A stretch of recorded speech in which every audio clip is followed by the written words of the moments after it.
Salut, c'est Rebecca. Peut-être que vous le savez, cette semaine, on parle de développer son style d'écriture, comment faire, comment progresser, comment mieux convaincre ses lecteurs.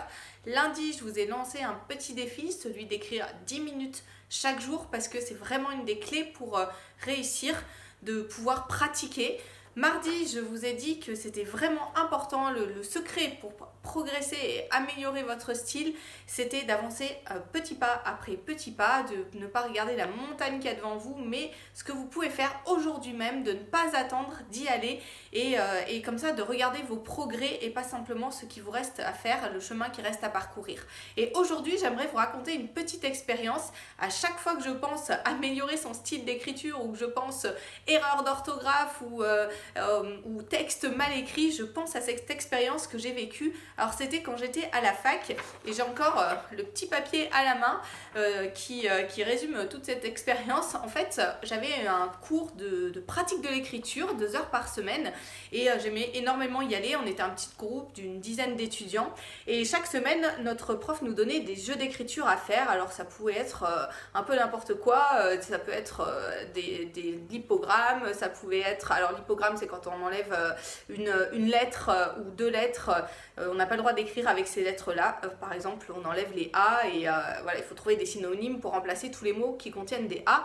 Voilà. Et là, ce jeu-là, cette fois-là, c'était un logorally. Alors le logorally, j'aime bien. On choisit 7-10 mots à intégrer absolument dans un texte. Et voilà, notre prof nous avait donné tous ces mots-là. Je crois qu'il y avait vert, il y avait devin, il y avait géranium, enfin voilà, il y avait tout un tas de mots. D'ailleurs, j'avais relancé ce défi-là un jour sur mon blog.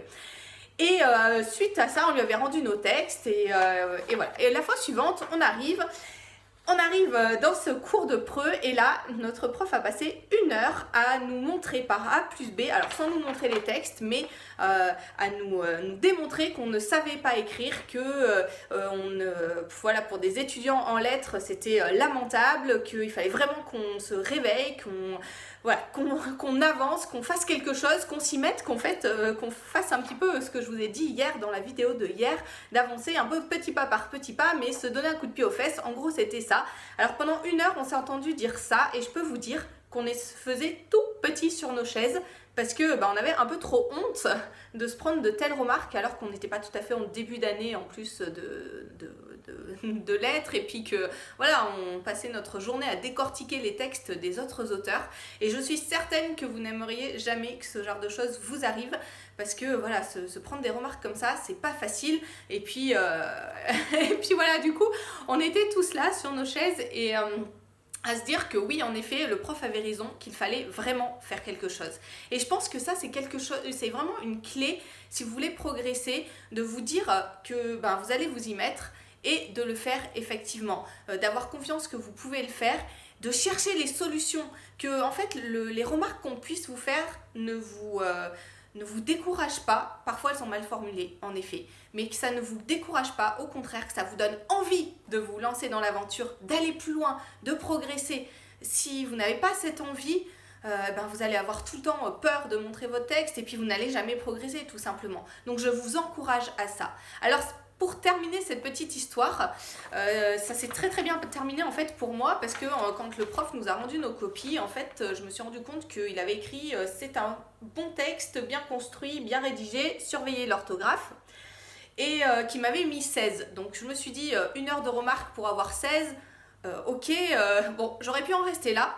Et puis je me suis dit mais on a eu des remarques pendant 1 heure, j'ai vraiment le désir de progresser. Pour ça, j'ai pas le choix, il faut que je sache pourquoi je n'ai pas eu 20. Parce que si j'en reste à là, j'en resterai là et je ne progresserai pas. Donc j'ai pris mon courage à 2 mains. C'était pas facile après 7 heures de remarques.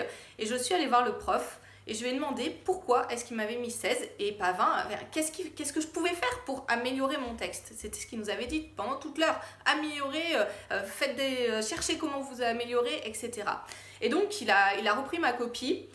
Il a regardé, il m'a dit l'orthographe, voilà, l'orthographe, il y avait une petite dizaine de fautes d'orthographe et voilà, et après il a regardé cette copie et puis il m'a dit bon, l'orthographe, 4 points d'orthographe, ça fait un peu beaucoup, et il m'a mis 18 au lieu de 16. Donc voilà, ce jour-là, je me suis félicitée d'avoir eu le courage d'aller le voir, d'avoir eu le courage de me dire qu'est-ce que je peux faire pour améliorer. Et je me suis promis que la fois d'après, je relirai mieux mon texte pour ne pas avoir autant d'erreurs d'orthographe.